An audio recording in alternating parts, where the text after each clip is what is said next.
Hello friends, कैसे हैं आप लोग। सबको मेरा जय भीम, नमो बुद्धाय। बुद्ध और उनका धम्म, भाग 14। फोटे शाक्य संघ के साथ मतभेद। नंबर 1। होनहार सिद्धार्थ को शाक्य संघ का सदस्य बने 8 वर्ष व्यतीत हो चुके थे। नंबर 2। वह संघ का अत्यंत समर्पित, वफादार और दृढ़ सदस्य था। जितनी रुचि उसे निजी मामलों में थी, उतनी ही रुचि वह संघ के मामलों में भी रखता था। संघ के सदस्य की रूप में उसका आचरण आदर्श व एक उदाहरण था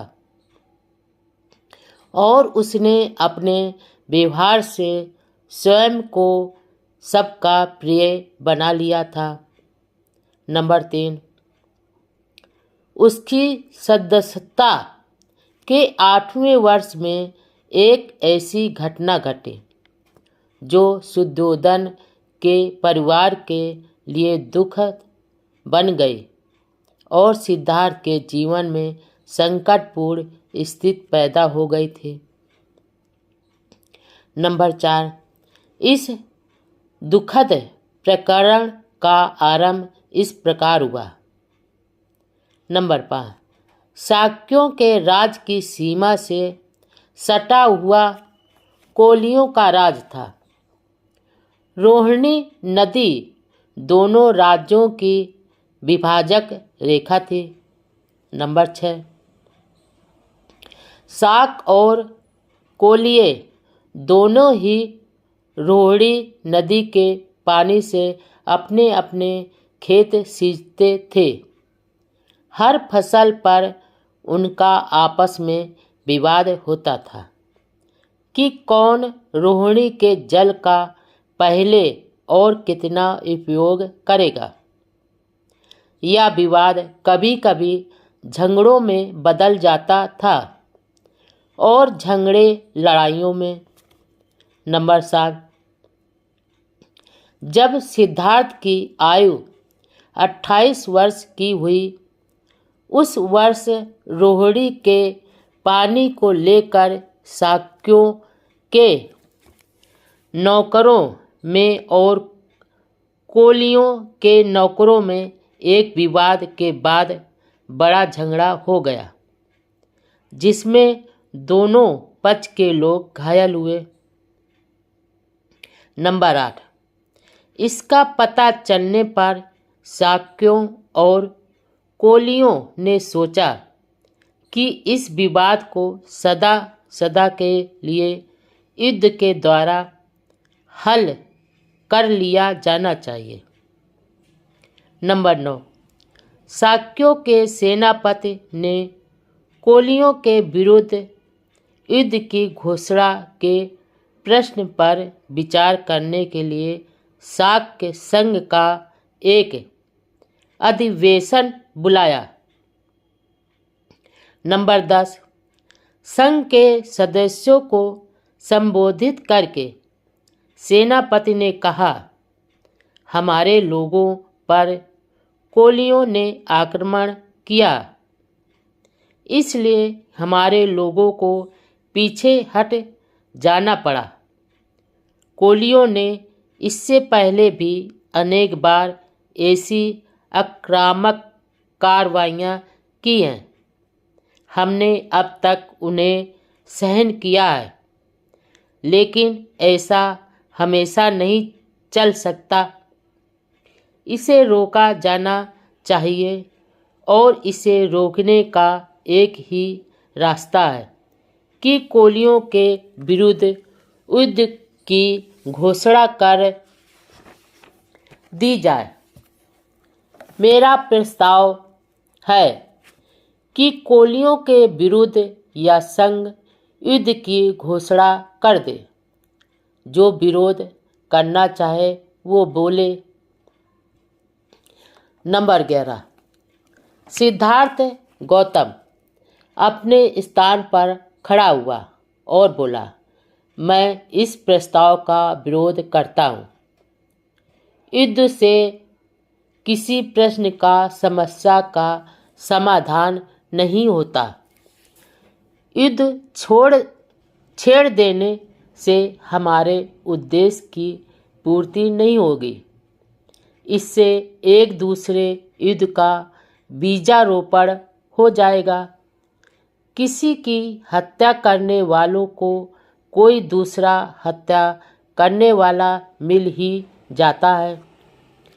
जो किसी को जीतता है उसे कोई दूसरा जीतने वाला मिल ही जाता है। जो व्यक्ति किसी को लूटता है उसे कोई दूसरा लूटने वाला मिल ही जाता है। नंबर 12, सिद्धार्थ गौतम ने अपनी बात जारी रखते हुए कहा, मेरे विचार में शाक्यों को कोलियों के विरुद्ध युद्ध छेड़ने में जल्दबाजी नहीं करनी चाहिए। पहले सावधानी से इस बात की जांच करनी चाहिए कि वास्तव में दोषी पक्ष कौन सा है। मैंने सुना है कि इस विवाद में हमारे आदमी भी आक्रामक रहे हैं। यदि यह सत्य है तो हम भी निर्दोष नहीं हैं।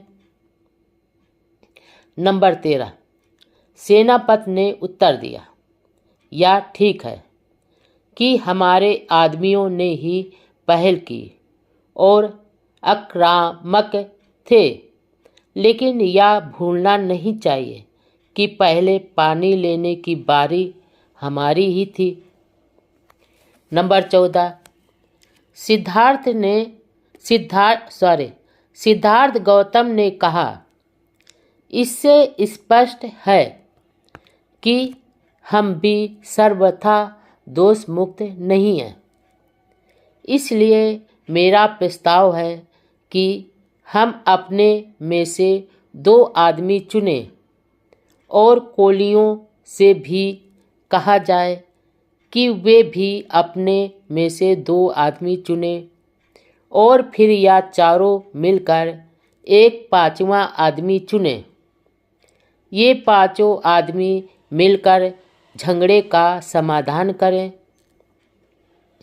नंबर 15, सिद्धार्थ गौतम ने संशोधन हेतु जो प्रस्ताव रखा उसका विधिवत समर्थन हो गया, किंतु सेनापति ने संशोधन का विरोध किया और कहा, मुझे विश्वास है कि जब तक कोलियों को कठोर दंड नहीं दिया जाता तब तक उनका यह षड्यंत्र समाप्त नहीं होगा। नंबर 16, अतः प्रस्ताव और संशोधन पर मत लेना आवश्यक हो गया। पहले सिद्धार्थ के सुझाए संशोधन का प्रस्ताव ही मत के लिए प्रस्तुत हुआ। वह बहुत बहुमत से अमान्य हो गया।